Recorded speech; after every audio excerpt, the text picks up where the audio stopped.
നമസ്കാരം. ഓ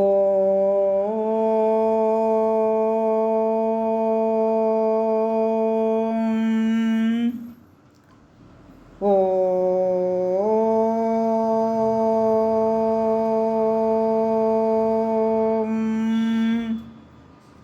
ഓ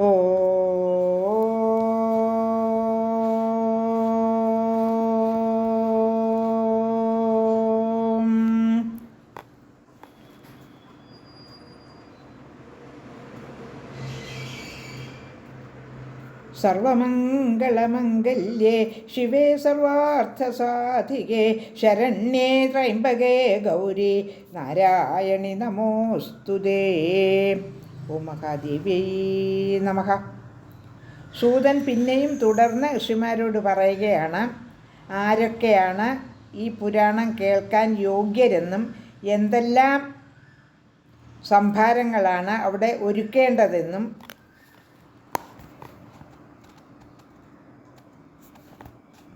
എന്തെല്ലാമാണ് ചെയ്യാൻ പാടില്ലാത്തതെന്നും ഒക്കെ വിസ്തരിച്ച് പറയുകയാണ്. വീണ്ടും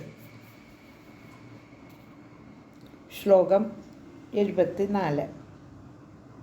ശ്രീമദ് ദേവി ഭാഗവത മഹാത്മ്യം അധ്യായം 5 74-ാമത്തെ ശ്ലോകം. കീർത്യമാനാം കഥാം ത്യക്ത്വാ യേ വ്രജന്തന്യതോ നരാഃ ഭോഗാന്തരേ പ്രണശ്യന്തി തേഷാം ദാരാക്ഷസമ്പദഃ. പുരാണകഥകൾ കീർത്തിക്കപ്പെട്ടുകൊണ്ടിരിക്കുമ്പോൾ അത് കേൾക്കാതെ മറ്റു വല്ലയിടത്തേക്കും പോകുന്നതായാൽ ജന്മാന്തരങ്ങളിൽ അവരുടെ ഭാര്യയും സമ്പത്തും നശിക്കും. ശ്ലോകം 75. യേ ച തുംഗാസനാരൂഢാഃ കഥാം ശൃണ്വന്തി ദാംഭികാഃ തേ വായസാ ഭവന്ത്യത്ര ഭുക്താ നിരയയാതനാം. ആരാണോ ഉയർന്ന പീഠത്തിലിരുന്ന് കഥ കേൾക്കുന്നത്, ആ അഹങ്കാരികൾ നരകമനുഭവിച്ചിട്ട് ഇവിടെ കാക്കകളായി പിറക്കും.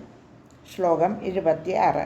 യേ ചാഢ്യാസന സംസ്ഥാച്ഛ യേ വീരാസന സംസ്ഥിതാഃ ശൃണ്വന്തി ച കഥാം ദിവ്യാം തേ സൂര്യർജുനശാഖനഃ. ആരാണോ വലിയ സിംഹാസനതുല്യമായ പീഠത്തിലിരുന്നും വീരാസനത്തിലിരുന്നും ദിവ്യമായ കഥ കേൾക്കുന്നത്, അവർ നീർമരുതുകളായി ജനിക്കും. ശ്ലോകം 77. കഥായാം കീർത്യമാനായാം യേ വദന്തി ദുരുത്തരം രാസഭാസ്തേ ഭവന്തീഹ കൃകലാസാസ്തതഃ പരം.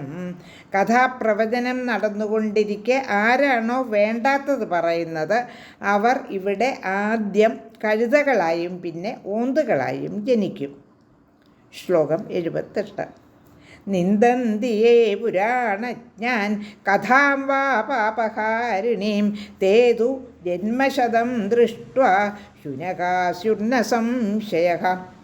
സകല പാപങ്ങളും നശിപ്പിക്കുന്ന പുരാണകഥയെയും പുരാണജ്ഞനെയും ആരാണോ നിന്ദിക്കുന്നത്, ആ ദുഷ്ടന്മാർ 100 ജന്മം നായ്ക്കളായി ജനിക്കുമെന്നതിൽ സംശയമില്ല.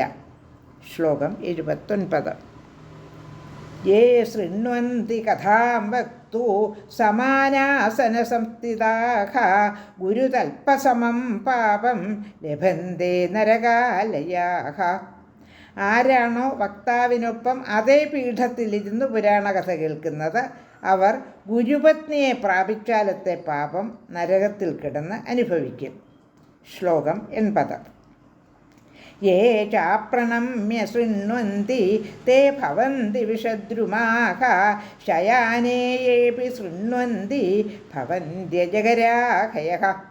ആരാണോ നമസ്കരിക്കാതെ വന്നിരുന്ന് കഥ കേൾക്കുന്നത്, അവർ വൃഷവൃക്ഷങ്ങളായി തീരും.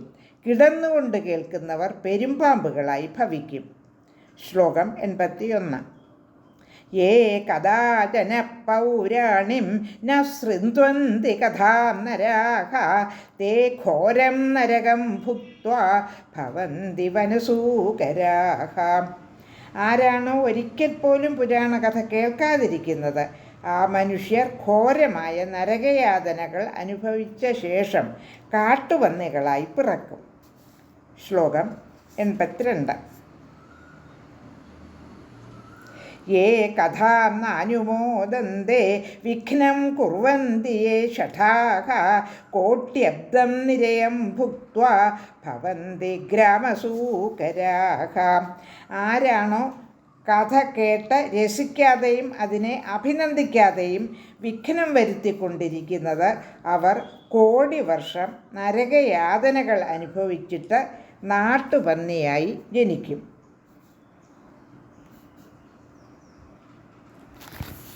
ശ്ലോകം 83. ആസനം ഭാജനം ദ്രവ്യം ഫലം വസ്ത്രാണി കമ്പളം പുരാണജ്ഞായ യച്ഛന്തി ദേവ്രജന്തി ഹരേ പദം.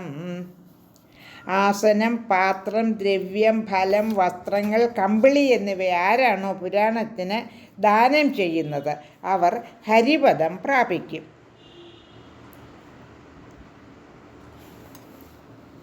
83 വരെയുള്ള ശ്ലോകങ്ങൾ പാരായണം ചെയ്തു.